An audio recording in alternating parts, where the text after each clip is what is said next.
এই যে এটা হচ্ছে ধনের পাতা দিলাম। আচ্ছা, আজকে আপনাদের দেখাবো সব্যনাশী চপ কি কি দিয়ে বানায়, বুঝছেন? এই দেখেন, এটা হচ্ছে সিদ্ধ আলু, একদম সিদ্ধ আলু। তারপরে আছে 3 রকমের ঝাল, সেটা হচ্ছে 1 নম্বর কাঁচা ঝাল, শুকনো ঝাল, ঝালের গুঁড়ো। তারপরে যাবে বিট লবণ, টেস্টি লবণ, 3 রকমের লবণ।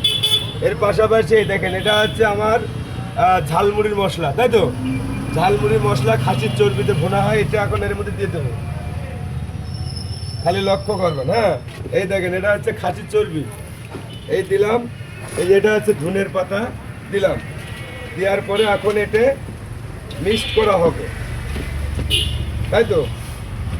তো আমি সব্যনাশী চপের নাম দিছি, মানুষ ভাবে সেদিনকে কমেন্টে মেলা কিছু লেখাতে যে ভাই আপনি কেম্বা কেম্বা বানান, আমি একটু দেখবো। তা এই আলু যা একবার খাবে, আমি ধরেন 3 বের লবণ চাকতি হয় টেস্ট বোঝার জন্য, তাহলে আপনারা কয় বের খাওয়া লাগবে?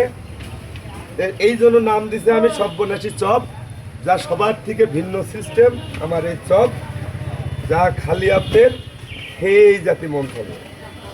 যে খায় সে কয় আবার আমি এই সব্যনাশী চপ খাবো।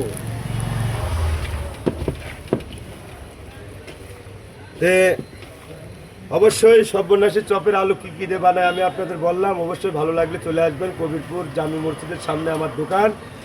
বেলা 4টার থেকে শুরু হয়, অলরেডি 2 ঘন্টার মধ্যে মাল ফুরে যায়, যাতে দ্রুত আসবেন, খেতে পারবেন। ওকে, আল্লাহ হাফেজ।